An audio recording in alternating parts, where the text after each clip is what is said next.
The rain fell like shattered glass against my skin, each droplet a cold reminder of how thoroughly my life had collapsed. My thin jacket, already soaked through, did nothing to shield my body from the November chill.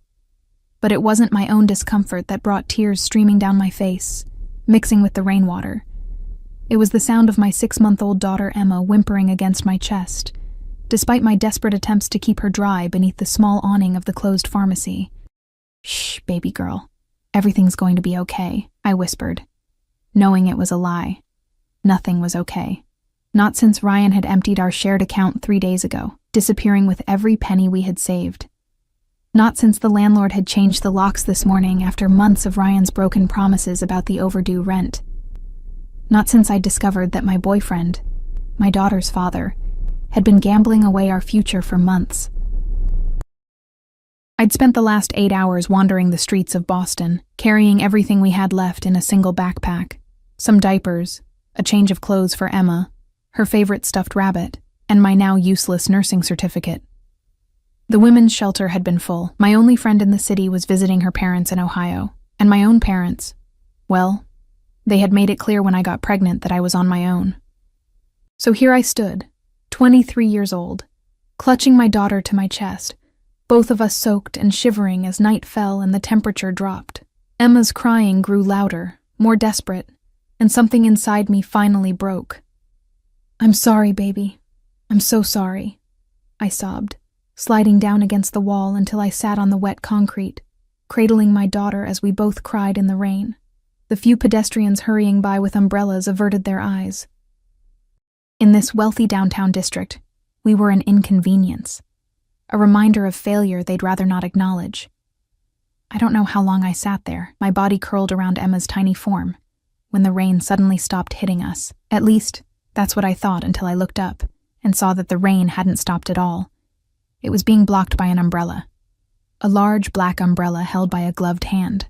My eyes followed the hand to an arm, encased in what had to be an expensive suit, though in the dim light, I could only make out its dark color and perfect fit. The man holding the umbrella stood perfectly still, his face in shadow. Behind him, a sleek black car idled at the curb, its headlights cutting through the rain. Another man, broad-shouldered and vigilant, stood beside the car, his eyes constantly scanning the street. "You shouldn't be out here," the man with the umbrella said, his voice low and smooth, with the faintest hint of an accent I couldn't place. Italian, perhaps? It wasn't a question or an expression of concern. It was a statement, delivered with the confidence of someone accustomed to being obeyed. I clutched Emma tighter. "I'm fine," I managed, the words catching in my throat. "We're just waiting for someone." Another lie.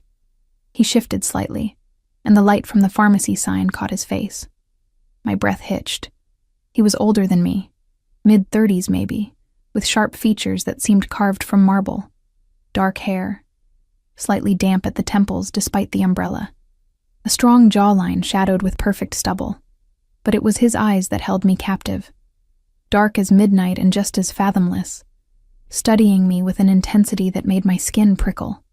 "Your baby is cold," he stated, his gaze dropping to Emma, who had momentarily quieted at the sound of his voice. "And you're soaked through." Before I could respond, he turned slightly and nodded to the man by the car, who immediately opened the back door. Then he looked back at me, extending his free hand, a clear invitation. "No, thank you," I said quickly, alarm bells ringing in my head. Get into a strange man's car? No matter how expensive his watch or how commanding his presence, I wasn't that desperate, was I? As if in answer, Emma began to cry again, a pitiful sound that tore at my heart. The man didn't move, his hand still extended, his expression unreadable. "I have a warm car and access to dry clothes," he said simply, "for both of you." "I don't even know you," I protested weakly. The corner of his mouth lifted in what might have been amusement. "Alessio Moretti." He said it as if the name should mean something to me. When I didn't react, something flickered in his eyes, surprise perhaps. Then he added, "And you are?" "Lily," I answered, unsure why I was even engaging in this conversation. "Lily Bennett." "Well, Lily Bennett," he said, my name rolling off his tongue like he was tasting it. I'm offering you and your child shelter from the rain. Nothing more. He paused, his eyes moving over my face. Unless there's someone else coming for you? The question hung in the air between us, highlighting the truth we both knew. There was no one coming for me, no one who cared if Emma and I spent the night in the rain. A gust of wind sent a spray of rainwater against us, and Emma let out another cry. I looked down at her red, tear-streaked face, then back up at the man, Alessio, who stood patiently waiting, seemingly indifferent to whether I accepted his offer. I made my decision in that moment, driven by desperation and a mother's instinct to protect her child, even if it meant taking a risk. Just to get dry, I clarified, struggling to my feet with Emma in my arms. Something changed in Alessio's expression. A slight narrowing of his eyes, a subtle tension around his mouth, like he'd won something but was careful not to show satisfaction. Of course, he agreed smoothly, stepping aside to let me pass but keeping the umbrella over us. As we walked the few steps to the car, I felt his free hand come to rest lightly on the small of my back, warm and proprietary through my wet jacket. I told myself it was just to guide me, but there was something in that touch, something that sent a current up my spine and raised goosebumps on my arms that had nothing to do with the cold. The man by the car, clearly some kind of bodyguard, opened the door wider as we approached. Up close, I could see the bulge of a weapon beneath his jacket, and my step faltered. "Is everything okay, Mr. Moretti?" the bodyguard asked, his eyes never settling on me directly, addressing his boss with practiced deference. "Everything is fine, Marco," Alessio replied, guiding me forward again with that light but insistent touch. "Ms. Bennett and her child will be joining us." Marco nodded once, his face expressionless, and stepped aside. The interior of the car was warm and smelled of expensive leather. I hesitated at the open door, suddenly aware of how wet and bedraggled I must look, clutching my backpack and my crying baby. "I'll ruin the seats," I murmured, a last feeble resistance. Alessio Moretti leaned in close then, his breath warm against my ear. "I can afford new ones," he said softly, the words carrying a weight that made my heart beat faster. Then he added, with a note that bordered on command, "Get in, Lily." I did. The door closed behind me with a soft thud that felt strangely final. Alessio walked around to the other side and slid in beside me, folding his umbrella with practiced ease. Up close in the car's dim interior lighting, I could see more details of his face, the faint lines at the corners of his eyes, the perfect straightness of his nose, the fullness of his lower lip that contrasted with the hardness in his gaze. "Where are we going?" I asked, trying to keep my voice steady as Marco got behind the wheel and pulled away from the curb.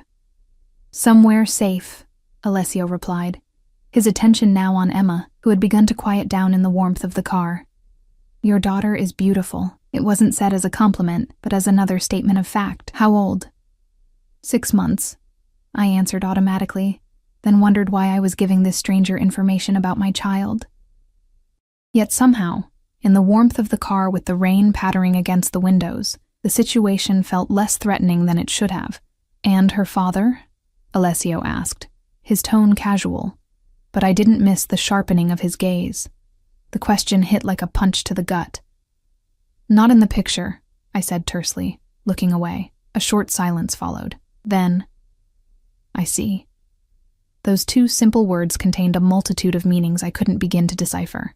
When I glanced back, Alessio was watching me with an expression that made me shiver despite the car's warmth, something calculating and possessive all at once. "You're afraid?"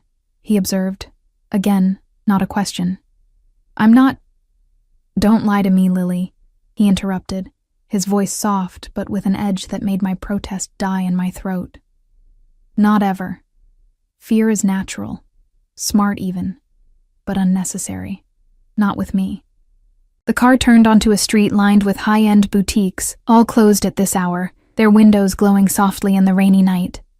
We were heading deeper into the wealthy part of the city, away from anywhere I'd normally go. "I don't even know you," I repeated, my earlier words now laden with the full weight of my situation. I was in a car with a complete stranger, driving to an unknown destination, with my baby in my arms. Alessio studied me for a long moment, then reached into his suit jacket and withdrew a phone. One of 3, I noticed, each in a different pocket. He pressed a button and spoke briefly in what sounded like Italian before hanging up. "There will be food waiting," he said, putting the phone away. "And dry clothes, for both of you." I should have been grateful, but instead a chill ran down my spine. The casual display of wealth and power, the expectation of immediate service, the way he'd simply decided what would happen next. It all spoke of a man accustomed to absolute control. "Why are you doing this?" I finally asked, the question that had been burning in my mind since he'd first extended his hand to me. His eyes met mine, dark and unreadable. "Because I wanted to," he said simply. The car slowed and turned into an underground parking garage beneath what looked like a luxury high-rise. As we descended into the fluorescent-lit concrete structure, I felt like I was sinking into another world, one with its own rules and dangers. Emma stirred against me, her little body warm and trusting, unaware of the precipice we balanced on. The car stopped near a private elevator, and Marco quickly got out to open Alessio's door. As Alessio stepped out, he turned back to me, extending his hand once more. "Welcome to my home, Lily Bennett," he said, his gaze traveling over my face with an intensity that made my breath catch. "I think you'll find it preferable to the rain." I looked at his outstretched hand, then at my daughter's peaceful face, now sleeping against my chest. In that moment, I made the second decision that would irrevocably alter the course of our lives. I placed my hand in his and stepped out of the car. His fingers closed around mine, warm and strong, and a small smile curved his lips, not quite reaching his eyes. It was the smile of a predator who had successfully lured his prey exactly where he wanted them. And the most terrifying part, some small, desperate corner of my soul didn't mind being caught. The elevator ride was silent, except for the soft hum of machinery as we ascended. Alessio stood beside me, not touching but close enough that I could feel the heat radiating from his body, smell the subtle notes of his cologne, something expensive and masculine that reminded me of cedar and amber. Emma slept against my chest, her breathing finally steady after her earlier distress. "Penthouse," Marco announced unnecessarily, as the elevator doors opened directly into a vast living space. I couldn't stop the small gasp that escaped me. The apartment was breathtaking. Floor-to-ceiling windows showcased the rainy Boston skyline like a living painting, the city lights blurred and beautiful through the water-streaked glass. The space itself was minimalist, but luxurious. Dark hardwood floors, sleek furniture in shades of charcoal and cream, and artwork that probably cost more than I'd earn in a lifetime, if I ever worked again. "This way," Alessio said, placing his hand on the small of my back again, that same proprietary touch guiding me forward. We passed through the living area into a hallway lined with closed doors. He opened one to reveal a spacious guest bedroom with an adjoining bathroom. Like the rest of the apartment, it was elegantly appointed but impersonal, beautiful but lacking warmth. "You'll find everything you need in here," he said, stepping aside to let me enter. "There are clothes in the closet. They should fit. When you're ready, come back to the living room. Food will be waiting." "How do you have women's clothes just available?" I asked, suspicion creeping into my voice. Something flickered across his face. Amusement, perhaps. "I own several businesses, including a clothing line, sample sizes." His eyes met mine. "Nothing previously worn, if that's your concern." Before I could respond, a soft knock sounded at the main entrance of the penthouse. Alessio glanced at his watch. "That will be the food, and something for your daughter." With that, he turned and left, closing the bedroom door behind him. Alone for the first time since our encounter, I let out a shaky breath and surveyed my surroundings. The bed was large and looked impossibly comfortable, covered in plush white bedding. A modern crib had somehow already been set up in the corner. When had he arranged that? During our brief car ride, I laid Emma gently on the center of the bed, surrounding her with pillows to prevent her from rolling off, though she was still too young for that to be a real concern. She stirred but didn't wake, her tiny fists curled beside her face. Looking at her peaceful expression, I felt a surge of both love and fear. What had I done, bringing her into a stranger's home? Yet what choice did I have? The bathroom was as luxurious as I'd expected. Marble countertops, a glass-enclosed shower large enough for 3 people, and a deep soaking tub. Fluffy white towels were stacked neatly on a warming rack. On the counter sat an array of high-end toiletries, still sealed, alongside a hairdryer and other essentials. I caught sight of myself in the mirror and winced. My dark blonde hair hung in wet strands around my pale face. Dark circles shadowed my blue eyes, and my clothes clung to my thin frame, still dripping onto the expensive floor. No wonder Alessio had looked at me with such intensity. I was a mess. A charity case. The shower called to me like a siren song.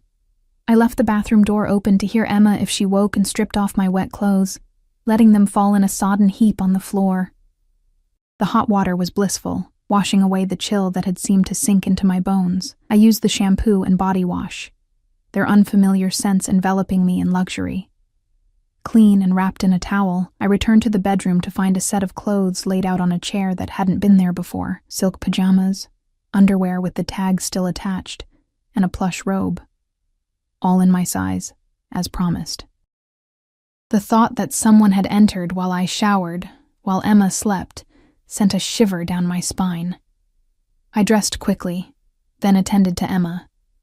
She woke as I changed her into a clean diaper from my backpack and fussed a little, hungry and disoriented in the strange surroundings. "I know, sweetie," I murmured, lifting her into my arms. "This is weird for me too." The closet yielded more clothes. Casual wear, dresses, even shoes in what appeared to be my size. The precision of it all was unnerving. Had he guessed, or was there more to Alessio Moretti's interest in us than a random act of charity? With Emma in my arms and my hair still damp but combed, I finally left the bedroom, following the hallway back to the main living area. Alessio was there, his suit jacket removed, the sleeves of his crisp white shirt rolled up to reveal strong forearms. He stood by the windows, a glass of amber liquid in his hand, watching the rain lash against the glass. He turned at my approach, his eyes taking in the sight of me in the clothes he'd provided. "Better," he said simply, that single word somehow both approval and assessment. The dining table was set for one, with covered dishes emitting tantalizing aromas. Beside it, a high chair had appeared, new by the looks of it, with a small container of what looked like baby food and a bottle. "You thought of everything," I said, unable to keep the note of suspicion from my voice. "I try to," he replied, setting his glass down and approaching us. "May I?" he asked, gesturing toward Emma. I hesitated, instinctively tightening my hold on my daughter. "I won't harm her, Lily," he said, his voice softening slightly. "I simply thought you might prefer to eat with both hands free." After a moment I nodded, allowing him to take Emma. To my surprise, he handled her with practiced ease, supporting her head properly and speaking to her in soft Italian as he settled her into the high chair. "You have children?" I asked, taking the seat at the table. "No," he answered, securing Emma's straps with deft fingers. "But I have nieces and nephews." He checked the temperature of the bottle on his wrist, another surprisingly domestic gesture from this enigmatic man, before handing it to me. "It's formula," he explained. "The highest quality available, unless you're breastfeeding?" I was, I admitted, taking the bottle. But with everything, I trailed off, not wanting to delve into the stresses of the past few days that had affected my milk supply. Alessio nodded, understanding without requiring further explanation. He took the seat across from me, watching as I began to feed Emma the bottle, which she accepted eagerly. "Eat," he instructed, nodding toward my plate. "The food will get cold." I removed the covers to find an exquisitely prepared meal, pasta with a light cream sauce, roasted vegetables, and fresh bread. Despite everything, my stomach growled audibly. I hadn't eaten since the stale bagel I'd managed to get this morning. As I ate with one hand while holding Emma's bottle with the other, Alessio studied us with that same unreadable intensity. "Why were you on the street, Lily?" he finally asked. I swallowed hard, embarrassment heating my cheeks. "We were evicted," I said simply, not wanting to elaborate on Ryan's betrayal or my own naivety. "The baby's father?" I looked down at my plate, left, took our savings. Alessio was silent for a moment. When I glanced up, his expression had hardened, a muscle ticking in his jaw. "His name?" he asked, his voice deceptively casual. "Why does it matter?" I countered, suddenly uneasy. "Curiosity," he replied, but there was something dangerous lurking behind the word. I decided to change the subject. "What do you do, Mr. Moretti, that allows you to rescue strangers and bring them to penthouses?" A small smile curved his lips. "Alessio, please." He took a sip of his drink. "I have various business interests. Import-export, real estate, as I mentioned, a clothing line." It was vague enough to mean anything, and something in his demeanor discouraged further questioning. Instead, I focused on finishing my meal and tending to Emma, who had drained the bottle and was now contentedly looking around the unfamiliar space. "You're a good mother," Alessio observed, watching as I gently burped Emma against my shoulder. The simple compliment brought unexpected tears to my eyes. After days of feeling like a complete failure, unable to provide even basic shelter for my child, the words hit a raw nerve. "I'm trying," I managed, blinking back the moisture. "And her father is a fool," he added, his tone hardening again. "To abandon his responsibilities, his family." The way he said family, with such reverence and intensity, caught my attention. There was history there, deeply held values that seemed at odds with the cold, controlled exterior he presented. Emma yawned against my shoulder, her eyes growing heavy again. It had been a long, traumatic day for both of us. "You should rest," Alessio said, noting my daughter's drowsiness and my own exhaustion. "Tomorrow, we can discuss your situation further." "Tomorrow?" I echoed, suddenly remembering that this was supposed to be just a temporary reprieve from the rain. "I don't want to impose." "You're not," he cut in, his tone brooking no argument. "You and Emma will stay here, where it's safe and warm." His eyes held mine, intense and unwavering. "Unless you have somewhere else to go?" The challenge was clear. We both knew I had nowhere, no one. "Thank you," I said finally, the words inadequate for the magnitude of what he was offering, yet all I had to give. Alessio nodded once, then stood. "I have work to do. Make yourself comfortable. Consider this your home for as long as necessary." As he turned to leave, a question burst from me. "Why me? Why help us?" He paused, looking back at me with an expression I couldn't decipher. "Some things are meant to be, Lily Bennett," he said cryptically. Then, with a last glance at Emma, he added, "Sleep well. You're safe now." As I carried my drowsy daughter back to the guest room, I couldn't shake the feeling that in escaping one desperate situation, I might have walked directly into another kind of danger entirely, one far more seductive and complex than mere homelessness. In the bedroom, I laid Emma in the crib, watching as she quickly drifted back to sleep, untroubled by the strange surroundings or the stranger who had taken us in. I envied her innocent trust, her ability to simply accept comfort without questioning its source or price. Because despite Alessio's assurances, despite the food and shelter he'd provided, one thing was becoming increasingly clear. Nothing in Alessio Moretti's world came without cost, and sooner or later he would expect payment for his generosity. The question was, what currency would he demand? I woke to sunlight streaming through unfamiliar curtains, momentarily disoriented until memories of the previous night flooded back. The luxury penthouse, the mysterious Alessio Moretti, the rain and desperation that had led me to accept his help. A quick glance at the crib confirmed Emma was still sleeping peacefully. The digital clock on the nightstand read 8:17 a.m., the longest stretch of uninterrupted sleep we'd had in days. I slipped out of bed and padded to the window, drawing back the curtains to reveal a transformed Boston. The storm had passed, leaving behind a crisp autumn day, the city glistening in the morning light. I used the bathroom, then checked my phone out of habit before remembering it had died yesterday. To my surprise, a new smartphone sat on the dresser, still in its box, alongside a charger that fit my old device. Another of Alessio's unexplained provisions. The new phone was already activated, with only one contact pre-programmed: Alessio.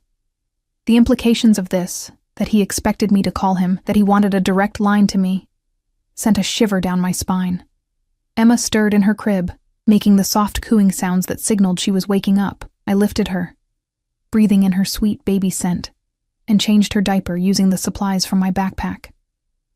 Her blue eyes, so like mine, regarded me with trust that made my heart ache. What kind of mother was I, accepting shelter from a man who was essentially a stranger, a desperate one? I whispered to myself, answering my own unspoken question. After dressing Emma in her last clean outfit, I ventured out of the bedroom. The penthouse was quiet, sunlight pouring through the massive windows and illuminating the space in a way the rainy night had concealed. Art that I had barely noticed the night before revealed itself to be original pieces. I recognized a small Picasso sketch and what looked like an authentic Modigliani. In the kitchen, I found a note on the counter, written in elegant script. Lily, business requires my attention this morning. Make yourself at home. A car will collect you at 11 a.m. to join me for lunch. I will provide for Emma's needs while we talk. A.M. The presumption that I would simply agree to this plan rankled, but I was in no position to refuse. Besides, I was curious about this man who had swept into our lives so dramatically. The refrigerator was fully stocked, and I found everything needed to prepare breakfast for myself and some pureed fruit for Emma. As we ate in the sunlit kitchen, I took stock of our situation. We had shelter, at least temporarily, food, safety. But at what cost? And for how long? The luxury surrounding us was seductive in its comfort, but I couldn't shake the feeling that I was stepping into something dangerous, something that would demand more of me than I was prepared to give. After breakfast, I explored the penthouse more thoroughly, Emma balanced on my hip. The space was even larger than I'd realized, with a home office, a media room, a small gym, and several additional bedrooms. Everything spoke of wealth and taste, but there was a sterile quality to it all, like a high-end hotel rather than a home. No personal photographs, no mementos, nothing that revealed the man behind the luxury. In the office, bookshelves lined one wall, filled with volumes in multiple languages. Business texts, political biographies, classic literature, all leather-bound and pristine. The desk was immaculate, containing only a laptop, password-protected, I discovered upon trying it, a leather blotter, and a single framed photograph. I picked it up, curious about this lone personal item. The photo showed a younger Alessio, perhaps in his 20s, standing beside an older man with the same striking features and commanding presence. Between them was a beautiful dark-haired woman, her arms linked with both men, her smile radiant. Family, clearly. Perhaps his parents. They stood in front of a villa overlooking what looked like the Italian countryside, wealth and connection evident in their bearing. "You shouldn't be in here," I startled at the voice, nearly dropping the frame. Marco, Alessio's driver and apparent bodyguard, stood in the doorway, his expression carefully neutral. "I'm sorry," I said quickly, replacing the photograph. "I was just exploring." Marco's gaze moved from me to Emma, then back to me. "Mr. Moretti values his privacy," he said, the warning clear in his tone. "The car will be ready in 30 minutes.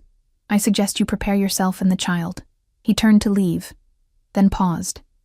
"There are additional clothes for both of you in the master closet. Mr. Moretti had them delivered this morning." With that, he left, his footsteps silent on the hardwood floors. The encounter left me unsettled, the brief glimpse into Alessio's world, and the clear boundaries around it, a stark reminder of my precarious position as an uninvited guest. I returned to our room and found that indeed, several shopping bags had been placed on the bed. They contained outfits for both Emma and me, daywear, not the lounge clothes I'd been provided the night before. For Emma, there were adorable dresses, tiny leggings, and a warm coat with matching hat, all from high-end children's boutiques. For me, designer jeans, cashmere sweaters, and a camel coat that probably cost more than 3 months' rent at my former apartment. Everything was exactly our size, everything was perfect, and everything felt like a collar being fastened around my neck. Still, what choice did I have? I dressed Emma in a sweet pink dress with matching cardigan, then pulled on the jeans and a soft cream sweater for myself. The mirror reflected back a version of us that looked like we belonged in this world of wealth and power, like we'd never spent last night huddled in the rain with nowhere to go. At precisely 11 bar, Marco knocked on the bedroom door to escort us downstairs. The same black car from last night waited in the parking garage, this time with a car seat installed for Emma. Another provision that raised questions about Alessio's intentions and resources. "Where are we going?" I asked as Marco secured Emma in the car seat with surprising competence.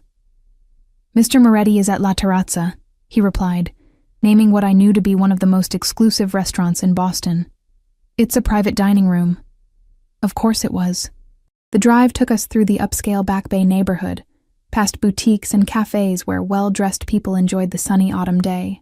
A world away from where I'd been just 24 hours ago, I gazed out the window, one hand resting protectively on Emma's car seat, wondering how my life had taken such a dramatic turn. La Terrazza occupied the top floor of a historic building, its entrance marked only by a discreet brass plaque. Marco drove into a private underground garage where an attendant was waiting specifically for us. He helped me out while Marco gathered Emma, then led us to a private elevator.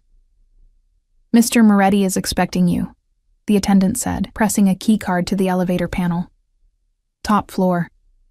The elevator opened directly into a stunning space, a glass-enclosed restaurant with panoramic views of Boston Harbor. At this hour, the restaurant was nearly empty, save for a few tables occupied by what were clearly business meetings. And in the far corner, at a table positioned for optimal privacy, while still commanding the best view, sat Alessio. He rose as we approached, his dark eyes taking in our appearance with unmistakable approval. Today he wore a different suit, charcoal gray and impeccably tailored, with a deep blue tie that brought out hidden depths in his eyes. Once again I was struck by his commanding presence, the way he occupied space as if he owned it. Which, for all I knew, he might. "Lily," he greeted me, taking my hand and brushing his lips against my knuckles in a gesture so old-world and unexpected that I felt heat rise to my cheeks. "You look lovely." His gaze moved to Emma, who was being carried by Marco. A smile softened his features, transforming his face in a way that made my breath catch. "And the little princess as well." He gestured to Marco, who transferred Emma to a high chair that had been prepared at our table, complete with toys that hadn't been there a moment before. Then, with a nod from Alessio, both Marco and the attendant disappeared, leaving us alone at the table. "I trust you slept well?" Alessio asked, holding my chair as I sat. "Yes, thank you," I replied, still off balance from the formality of the situation. "The apartment is incredible." "It serves its purpose," he said dismissively, taking his own seat. "Though it lacks the warmth of a true home." A server appeared with water and menus, then vanished just as quickly, clearly trained to anticipate Alessio's needs without intrusion. "I took the liberty of ordering for us," Alessio continued, setting aside his menu without opening it. "I hope you don't mind. The chef here excels at seasonal specialties." Another decision made for me. I was beginning to see a pattern. "Mr. Moretti." "Alessio," he corrected, his gaze holding mine. "Please."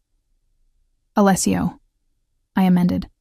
"I appreciate everything you've done for us. The clothes, the shelter, this meal, but I don't understand why. What do you want from me?" He studied me for a long moment, his expression thoughtful. "Direct," he finally said, a note of approval in his voice. "I appreciate that, Lily." He reached across the table, his fingers lightly touching the back of my hand. The contact sent an unexpected current up my arm. "What I want," he said softly, "is to help you and Emma." "Why?" I pressed, not withdrawing my hand despite the unsettling effect of his touch. "You don't know us. We're nothing to you." Something flickered in his eyes, a shadow of emotion quickly concealed. "Perhaps I saw something in you," he said. "A strength, a dignity, even in desperate circumstances." His gaze moved to Emma, who was happily gumming a soft toy. "And perhaps I have a particular disdain for men who abandon their responsibilities." Before I could respond, the server returned with our first course, a delicate soup that smelled of autumn vegetables and herbs. As we ate, Alessio skillfully directed the conversation away from his motivations, instead asking about me, where I was from, a small town outside Portland, Maine, my education, nursing school completed just before I became pregnant. My family, estranged since my decision to keep the baby. He listened with genuine interest, asking insightful questions and remembering details in a way that made me feel seen. It had been so long since anyone had truly paid attention to me, not as a mother, not as a girlfriend, but as Lily. By the time dessert arrived, I had shared more of myself than I'd intended, while learning almost nothing about him in return. He deflected personal questions with practiced ease, always turning the conversation back to me or Emma. "You haven't touched your tiramisu," he observed, nodding toward my untouched dessert. "Not to your taste?" "No, it's not that," I said, finally gathering the courage to ask what had been on my mind throughout the meal. "I need to know what happens next. This..." I gestured around us, at the luxury, the clothes, the food. "Can't continue indefinitely. I need to find work, an apartment. I need to stand on my own feet again." Alessio set down his espresso cup, his expression turning serious. "I have a proposition for you, Lily." The word sent a chill through me. "What kind of proposition?" "A mutually beneficial arrangement," he said carefully. "I have a house on the North Shore, 8 bedrooms, private beach access, full staff. It sits empty most of the time, which is wasteful." He leaned forward slightly. "I'm offering you and Emma a place there. You would have your own wing, complete privacy, a nursery for Emma. In return, you would act as the house manager, overseeing the staff and ensuring everything runs smoothly when I'm in residence." I stared at him, trying to process what he was suggesting.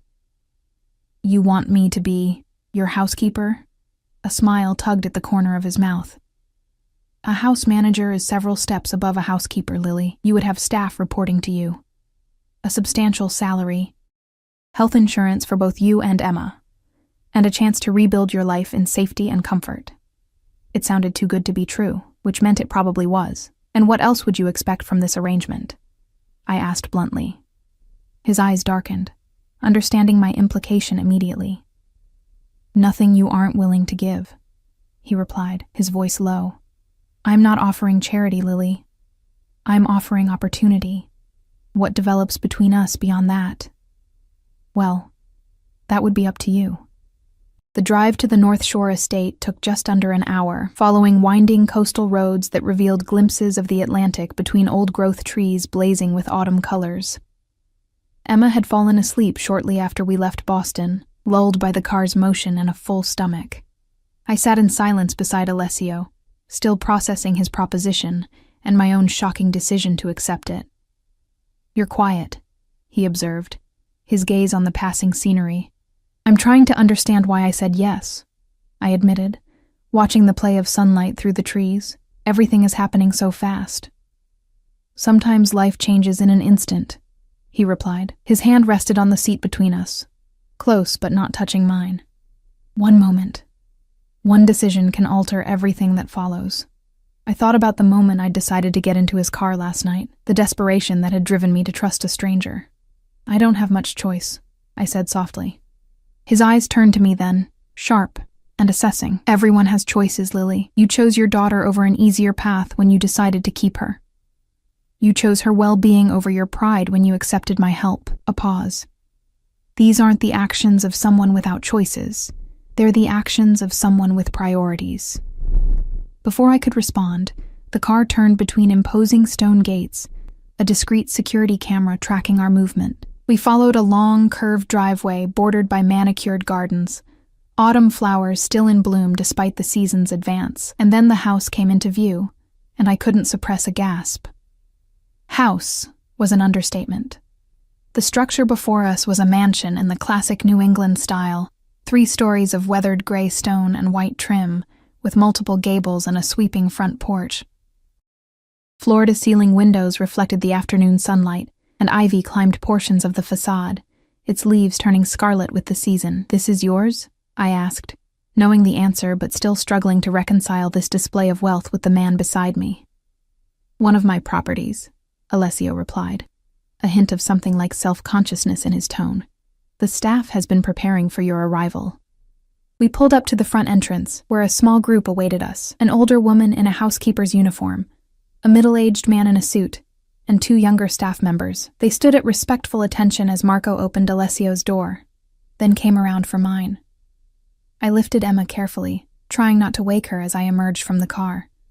The ocean air was brisk, carrying the scent of salt and pine. "Mrs. Sullivan," Alessio greeted the older woman, who stepped forward with a small bow of her head. "This is Ms. Bennett and her daughter Emma. They will be joining us as I discussed." "Welcome, Ms. Bennett," Mrs. Sullivan said warmly, her Irish accent soft but distinct. "We've prepared the East Wing as Mr. Moretti instructed. Thank you," I managed, feeling overwhelmed by the formality and the implications of staff being prepared for us.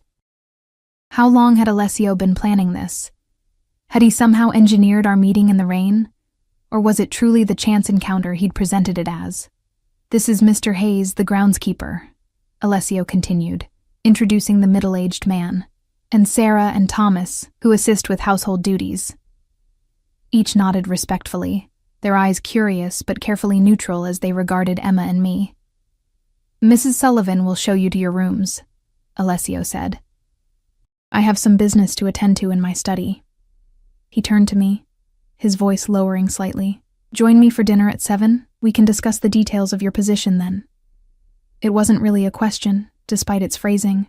I nodded, and he surprised me by leaning in to place a light kiss on my cheek, his hand briefly touching the small of my back. That same proprietary gesture from the night before.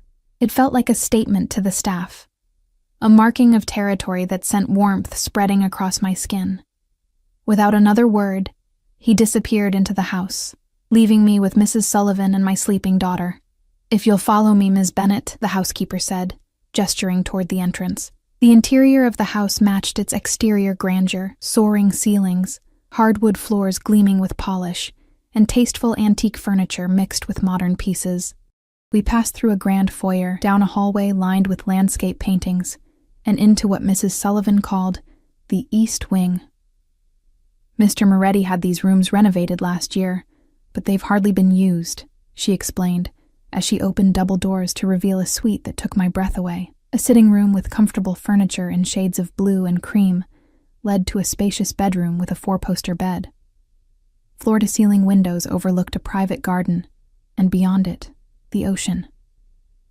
A bathroom larger than my entire former apartment featured a clawfoot tub and a separate shower enclosure, and connected to the bedroom was a nursery, clearly just completed, with a beautiful wooden crib, changing table, rocking chair, and walls painted a soft yellow.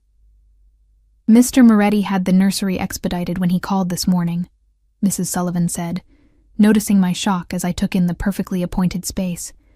"The painters just finished a few hours ago, but we've been assured the low VOC paint is safe for the baby." I laid Emma gently in the crib, my mind racing. This went far beyond a simple job offer or temporary shelter. The detail, the expense, the speed with which it had all been arranged. It spoke of something more intentional, more consuming than Alessio had admitted at lunch. "How long have you worked for Mr. Moretti?" I asked, turning to Mrs. Sullivan. "Going on 15 years now," she replied, pride evident in her voice. "Since he first acquired this property." "And what kind of employer is he?" Mrs. Sullivan's expression was carefully neutral. "Mr. Moretti is fair but demanding. He values loyalty and discretion above all." She paused, then added, "He's a powerful man, Ms. Bennett, with many business interests." The way she said business interests carried a weight that raised the hairs on the back of my neck. "What kind of business exactly?" I pressed. "I believe that's a question better directed to Mr. Moretti himself," she replied smoothly.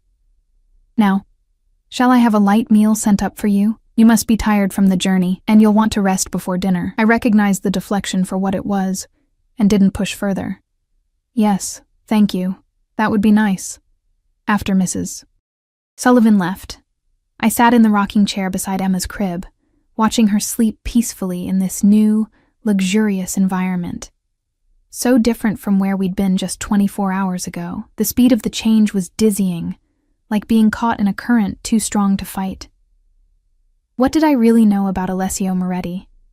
He was wealthy, powerful, used to commanding obedience. He had staff who seemed both respectful and slightly afraid of him.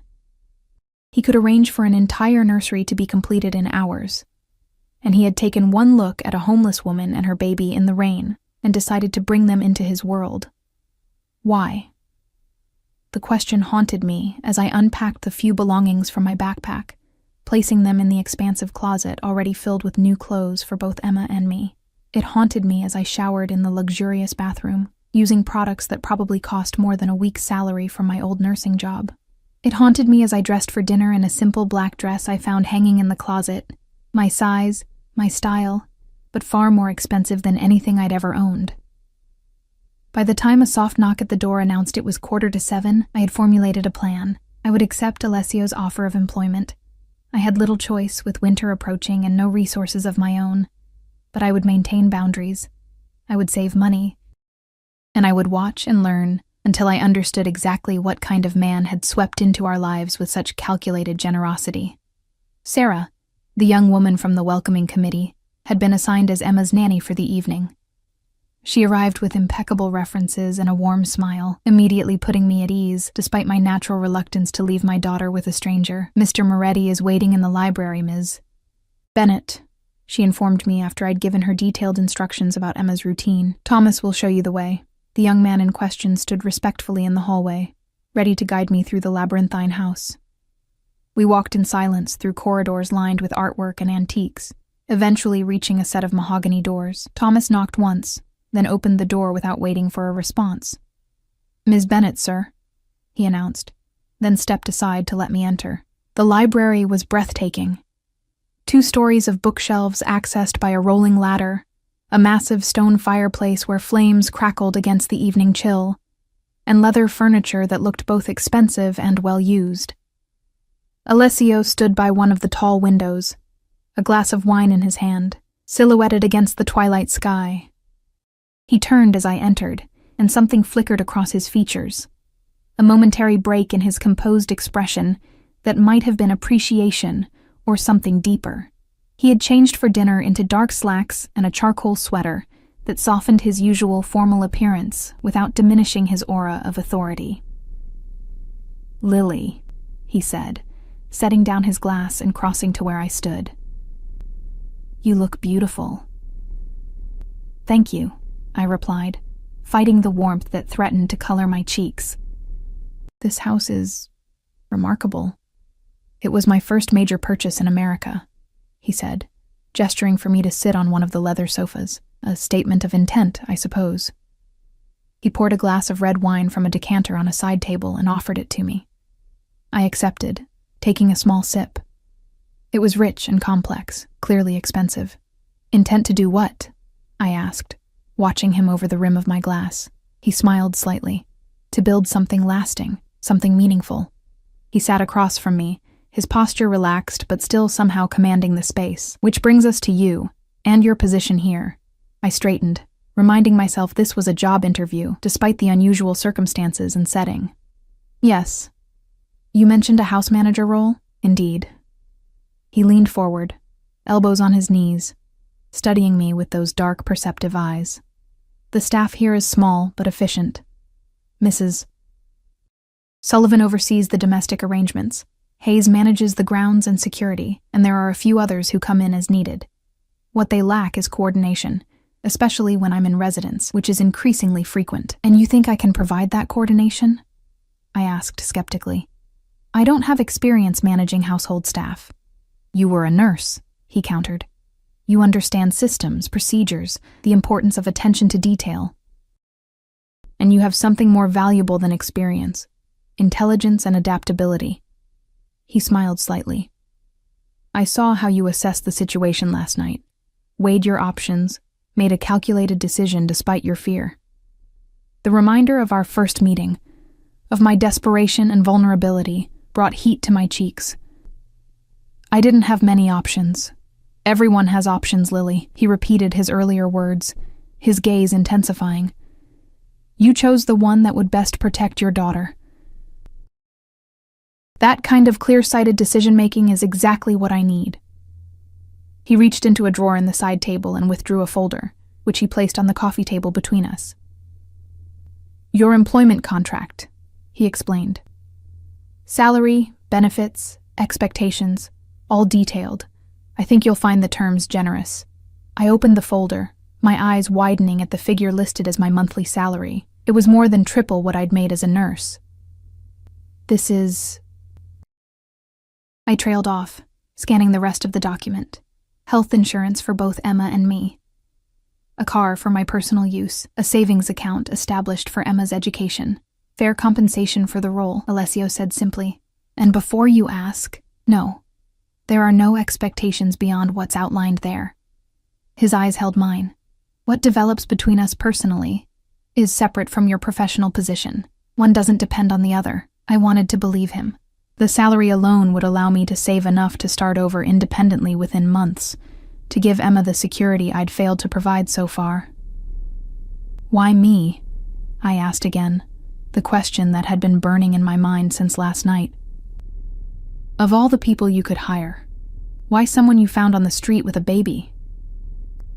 Alessio was quiet for a long moment, his expression thoughtful. Then he rose and walked to the fireplace, his back to me as he spoke. Perhaps I recognized something in you, he said finally. A reflection of my own past. Your past? I echoed, setting the contract aside and focusing on Alessio's rigid posture by the fireplace.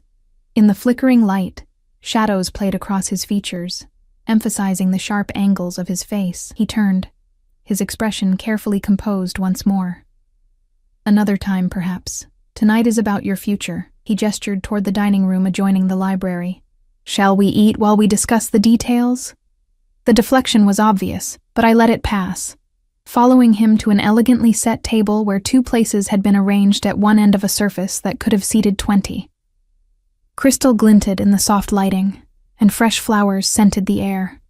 As we settled into our seats, Thomas appeared silently to serve the first course, a delicate seafood appetizer that tasted of the ocean just beyond the windows. Throughout the meal, Alessio asked questions about my nursing career, my education, drawing me out with genuine interest. He was charming, articulate, and completely focused on me in a way that was both flattering and disarming. It wasn't until dessert was served, a rich chocolate torte that melted on my tongue, that I decided to press him again. You still haven't really answered my question, I said, setting down my fork, about why you're doing all this. Alessio studied me for a moment, then nodded slightly, as if coming to a decision. Come with me, he said, rising from the table. There's something I want to show you. He led me from the dining room, through corridors I hadn't yet seen, until we reached a smaller, more intimate room at the back of the house. Unlike the grand, somewhat impersonal spaces I'd seen so far, this room felt lived in. A leather chair showed signs of regular use. Books were stacked on side tables, and the walls were covered with photographs. The only truly personal space I'd encountered in Alessio's world. He went to a cabinet and poured 2 glasses of amber liquid, handing one to me before gesturing toward the photographs. My family, he explained simply. I moved closer, examining the images. Many featured the same people I'd seen in the photo in his office, the older man with Alessio's features, the beautiful dark-haired woman. There were others too, a younger man who resembled Alessio, children playing in an Italian garden, family gatherings around laden tables. Your parents? I asked, indicating the couple who appeared most frequently. Yes, he moved to stand beside me, close enough that I could feel the warmth radiating from his body. My father built our family business from nothing after immigrating to America. My mother was the heart of our home. The past tense wasn't lost on me. They're gone? My father died 5 years ago. My mother followed 6 months later. A muscle tightened in his jaw. She couldn't bear to live without him. I'm sorry, I said softly, understanding now the reverence with which he'd spoken of family the night before. They had a great love story, he continued, his voice low. An arranged marriage that became a passionate partnership. They were inseparable for 40 years. I sipped the drink he'd given me, an aged whiskey that burned pleasantly, and studied a photograph of a younger Alessio, perhaps 18 or 19, standing proudly beside his father outside a restaurant. Our first legitimate business in Boston, Alessio explained, following my gaze. La terrazza. The word caught my attention. Legitimate? A slight smile curved his lips. You're very perceptive, Lily. He moved to the leather chair and sat, gesturing for me to take the seat opposite him. What do you think I do for a living? I hesitated, then decided on honesty. I think there's more to your business interests than importing clothing and owning restaurants. He nodded, unsurprised by my assessment. My father came to this country with nothing, fleeing poverty in Sicily. He found work where he could, much of it outside the law, protection services, primarily, ensuring businesses in certain neighborhoods operated safely. My pulse quickened as the implications became clear. He was in the Mafia, I said bluntly. That's a term from movies, Alessio replied, though he didn't deny it. He was a businessman who created opportunities where none existed for immigrants like himself. As the family prospered, he moved into more conventional enterprises, restaurants, real estate, import-export. He took a sip of his whiskey, his dark eyes watching me over the rim of his glass. By the time I joined the business, much of it was legitimate. I've continued that transformation. But not all of it, I pressed, needing to understand exactly what kind of man I was dealing with. Not all, he acknowledged. Some of our interests still operate in gray areas, but I have one rule, Lily, that has never been broken. We don't deal in drugs, weapons, or people. Ever. I absorbed this information, trying to reconcile it with the man before me, the one who had rescued Emma and me from the rain, who had created a nursery in ours, who spoke of his parents with such tenderness. Why are you telling me this? I finally asked.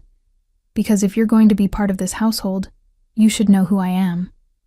His gaze was steady, unapologetic, and because it explains why I stopped that night, when I saw you in the rain. He leaned forward, his expression softening slightly. My mother was 16 when she arrived in America. Alone, pregnant with my brother, abandoned by the boy who'd promised to marry her. My father found her huddled in the doorway of his restaurant during a winter storm. Understanding began to dawn. Like me and Emma, the parallel was striking, he admitted. My father gave her shelter, protection, eventually love. They married when my brother was 3 months old. He gestured around us at the photographs, the evidence of a family built from that initial act of kindness. This was the result. So I'm... what? A chance to honor your father's memory? The idea was both touching and slightly unsettling. Perhaps, he acknowledged. Or perhaps I recognized in you the same strength my mother showed, the determination to protect her child at any cost. He set down his glass and leaned closer, his gaze intense. Whatever the reason, I want you here, Lily. You and Emma. The admission hung in the air between us, laden with meanings I wasn't sure I was ready to confront. I looked away, focusing instead on a photograph of a young boy, Alessio as a child, I presumed, sitting on his father's shoulders at what looked like a carnival. Your brother, I said, changing the subject slightly. Is he involved in the business too? A shadow crossed Alessio's face. Antonio died 10 years ago. A rival organization. It was... messy. I couldn't suppress a shiver at the cold anger that entered his voice, a reminder of the dangerous world that existed beneath the veneer of luxury surrounding us. That's why security is so tight here, I realized aloud. The cameras, the gates, yes. He didn't elaborate, but his expression told me enough. The danger was real, ongoing. I thought of Emma, sleeping peacefully in her new nursery, and felt a stab of anxiety. Would we, Emma and I, be in danger if we stayed? Alessio's expression hardened. No one who values their life would dare touch what belongs to me, he said, the words carrying a possessive weight that both alarmed and, confusingly, thrilled me. Then, more gently, you would be under my protection, Lily, you and Emma both. No harm would come to you here. I believed him. Whatever else Alessio Moretti might be, criminal, businessman, enigma, I believed he would protect us. The question was whether I wanted, whether I could afford, to be under any man's protection again, after Ryan's betrayal had left us homeless. I should check on Emma, I said, setting down my glass and rising. Alessio stood as well, close enough now that I had to tilt my head to meet his gaze. And the position? My offer? I thought of the contract waiting in the library, the security it represented for Emma, the chance to rebuild our lives in safety and comfort. I'll take it, I said finally. But on one condition. His eyebrow rose slightly. Which is? Complete honesty between us, I said firmly. No secrets, no half-truths. If I'm going to be part of this household, I need to know what I'm walking into. For a moment, he looked surprised by my boldness. Then a slow smile spread across his face, genuine, and warming his eyes in a way I hadn't seen before. Agreed, he said, extending his hand as if to seal a business deal. I placed my hand in his, but instead of shaking it, he raised it to his lips, placing a kiss on my knuckles that lingered just a moment too long to be merely polite. Welcome to the family, Lily Bennett, he said softly. 3 months later, I stood at the window of the nursery, watching snow fall gently over the gardens and the ocean beyond. Emma, now 9 months old, played happily on a plush rug nearby, babbling to herself as she explored a new toy, a gift from Alessio, who seemed to return from every business trip with something for her. The transition had been smoother than I'd expected. My duties as house manager came naturally to me, and the staff had accepted my authority with a respect that I suspected had more to do with Alessio's obvious regard for me than my own credentials, and Alessio. That was the most surprising development of all. True to his word, he had maintained a professional distance at first, allowing me space to settle into my role and establish a routine with Emma. But over dinners, quiet evenings in the library, and long walks along the private beach, something had begun to shift between us, a connection that went beyond employer and employee, beyond rescuer and rescued. I learned that beneath his controlled exterior was a man of deep passions and contradictions. Ruthless in business but gentle with Emma. Commanding with his subordinates but patient with me when I made mistakes. A man who could order violence without blinking, but who read poetry in 3 languages and played the piano when he thought no one was listening. Last night, things had finally changed between us. After putting Emma to bed, I'd found him in the library, a fire crackling in the hearth despite the modern heating system, one of his few indulgences. He'd been looking at old family photographs, a glass of whiskey in his hand, lost in memories. I'd joined him, as had become our custom, and he'd told me stories of his childhood, of his father's struggles and triumphs, of his mother's unwavering faith in the man she'd married. And then, in a moment of unguarded emotion, he'd confessed what I'd begun to suspect. "I'm falling in love with you, Lily," he'd said, his voice rough with feeling. "With both of you." Instead of fear or hesitation, I'd felt only a sense of rightness, of pieces falling into place. When he'd finally kissed me, it was with a tenderness that belied his powerful exterior, his hands cupping my face as if I were something precious, irreplaceable. Now, as I watched the snow transform the landscape into a winter wonderland, I felt his presence before I heard him. That awareness that had grown between us over the months. "She's getting bigger every day," Alessio observed, coming to stand beside me at the window, his gaze on Emma. "Children do that," I replied with a smile, leaning into him slightly when his arm slipped around my waist. "I've been thinking," he said, his voice low and intimate. "This house has many rooms, but only one master suite." I turned to look at him, taking in the question in his eyes, and the vulnerability behind it, so rarely visible in this man who controlled so much of the world around him. "Are you asking me to move into your room, Mr. Moretti?" I teased gently. "I'm asking for more than that," he replied, serious despite my lightness. From his pocket, he withdrew a small velvet box. "I'm asking you to build a family with me, Lily. The kind my parents had. A partnership. A legacy." He opened the box to reveal a ring that took my breath away, an emerald-cut diamond surrounded by smaller stones that caught the winter light streaming through the windows. "My mother's," he explained, watching my expression. "My father gave it to her the day my brother was born. The day he made her his wife." My heart pounded as I looked from the ring to his face, seeing in his eyes all the complexities of the man I'd come to know, the darkness and the light, the power and the tenderness. "Emma needs a father," he continued when I didn't immediately respond. "A real one. Not a boy who runs at the first sign of responsibility, but a man who will protect her, provide for her, love her as his own. He took my hand. And I need you. Both of you. Outside, the snow continued to fall, covering all traces of what had come before.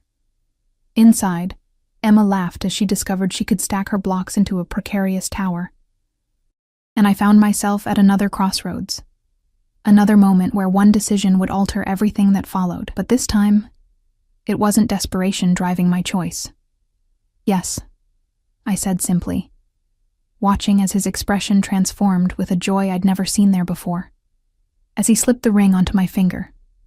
A perfect fit, as I'd come to expect from this man who arranged the world to his liking. I knew that what had begun in the rain that desperate night had led us somewhere neither of us could have predicted. From losing everything but hope to finding a family neither of us had expected to build, our story was just beginning.